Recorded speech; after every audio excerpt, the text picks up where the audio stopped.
Where's your teacher? Sometimes I think it's a dream. It's so strange that no one has shown up. I mean, the place should be crawling with soldiers and scientists and reporters. Suddenly a wall appears out of nowhere. Most of the people in town disappear. And yet there aren't any network satellite tracks. I don't think it's just a straight wall cutting us off from the south, you know? I think it may be a circle. It may go all the way around us. In fact, since no one has come to rescue us, I think that's pretty likely. Don't you? I don't know. When is your birthday, Sam? Not till March. Yes. Yes. Sam? I was on the school bus that day. Remember? You were the bravest, coolest person I'd ever known. Everyone thought so. You were the hero of the whole school, and then... I don't know. It was like you kind of just... faded. You're one of those people, I think. You go along in your life just sort of living, and then something goes wrong and there you are. You step up and do what you have to do. Like today. The fire. That's not going to happen all the time. Okay, Sam. Tomorrow we're going to figure this all out. And find my brother.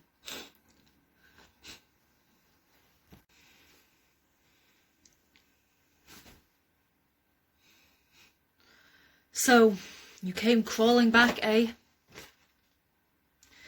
The abject luck is enough.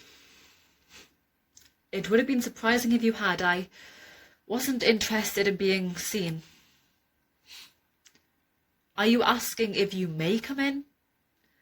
Can is meant to suggest ability. May is proper when the question is one of permission. Oh? Then maybe I should go on to point out that both can and may are considered modal verbs. There are 9 modal verbs. Would you like me to tell you what they are? Wimp. Well, come on in. I have some delicious canned okra, a burnt homemade graham flour tortilla, and half a head of ox cabbage left over from dinner if you're hungry. If you wrap the tortilla around some shredded cabbage and a bit of okra and microwave it for 30 seconds, you have something really disgusting but kind of healthy. It was one of his Christmas presents. You mean you just want me to agree with you on everything? No, you're right. We have enough to deal with. Did you get any sleep last night? You look tired. I didn't know. That's good. We should have thought of that fishing. I mean, what's he doing with the fish? A lot of it. What's Quinn doing with the rest? He's not hoarding it, I hope. Go to bed. Are you okay? You were having a nightmare, weren't you? Same one? Just talk to me. Let me distract you for a minute. Or just sleep. Sam, I heard you come in 2 hours ago. You've had almost no sleep. And it'll be dawn in a couple of hours. The town will survive that long without you. Adelia has kids on duty. I despise Zill as much as you do. But you can't take him on yet. We need a system. Zill is a criminal, basically, and we need a system. Listen, it's not all on your shoulders anymore. You're a hero, without a doubt the biggest we have. But we need more in the long run. Laws and people to enforce them. We don't need... I just want you to go to bed. That's all. If you go for a walk, try not to kill anyone. Love you. One thing is crystal clear to me. The secret I have kept for so long is no longer a secret, and a 4-person army is coming my way. I need support back. Brianna, Adelio, Sam. No. The streets are abandoned and no one comes but these and Orc crowding into the beautiful rain cloud. They know about Petey. I can't reveal the depths of my fear, and I won't use the gun. Even as they demand, he doesn't know what he's doing. They call him names, and it's getting colder, and I'm scared. The water is important to them, but they all want more, and they want Petey. But Astrid has a gun. Click. Adelio, he's here. But they still have guns and they're pointing at Pete. But there's one thing that might save me. One terrible thought forming in my brain. If little Pete died, it might all end. What kind of life does he have? Was it worth all this? With Adelio dying, the many more deaths that will happen, worth all of them dying in this violent, foul, God-forsaken phase? Go ahead. Shoot him. Kill little Pete. 4 shells loaded. 5 shells packed. 9 shotgun shells to kill just about anything.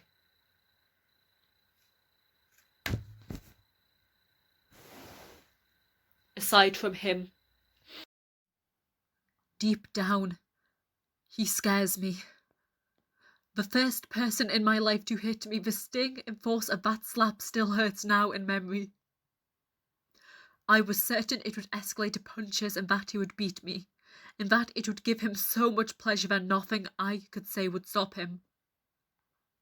There was something else, though. Some far more cruel and wicked than physical. He forced me to insult little Pete.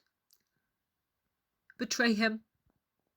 Oh, Petey hadn't been bothered by it, but it ate away at my insides. This guilt seems almost quaint now to recall. I didn't know then, but I would do far worse. That psychopathic maniac. So much of this, all this, stems from my fear of him, of one man.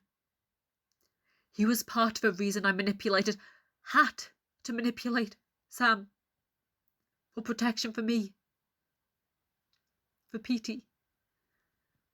Cain, he is heartless and ruthless and a sociopath, and he would do anything to increase his power. But he didn't revel in pain, fear, violence, however immoral. He is rational. To him, I'm just a pawn on a chessboard. But to Drake, it's personal. To him, I'm a victim waiting to be destroyed for the sheer pleasure he would gain from it.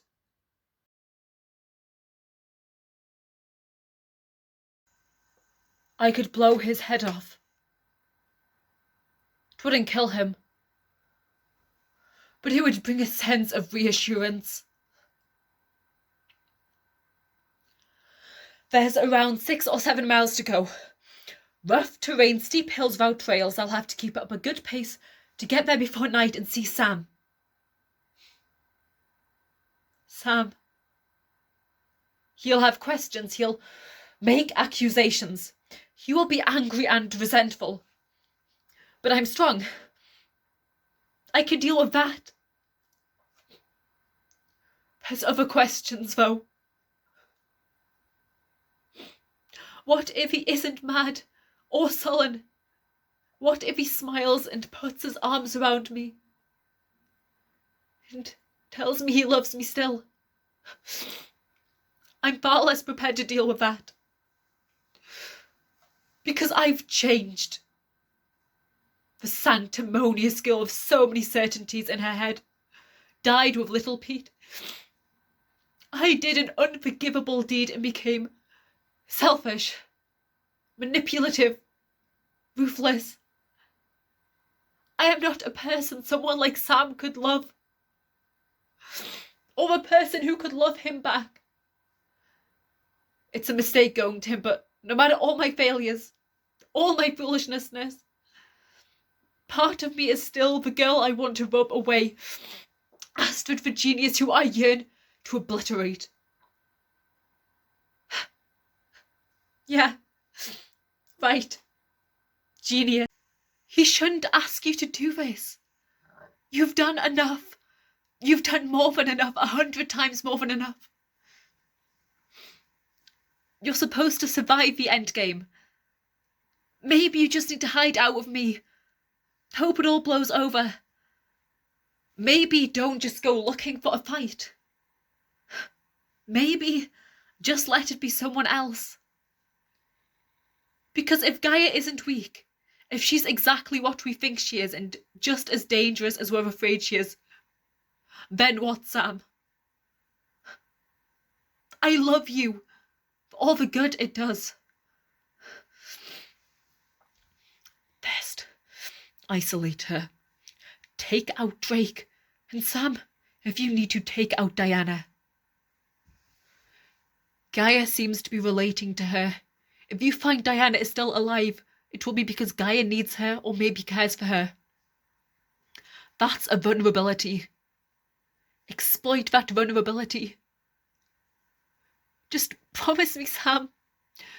Whatever it takes to win. Whatever it takes to survive. You listen to me. I'm not losing you because you played fair. You're not getting killed. You're not dying. This isn't some doomed last mission. Do you understand me? This does not end with me crying and missing you every day for the rest of my life. This ends with us walking out of this nightmare together. You and me, Sam.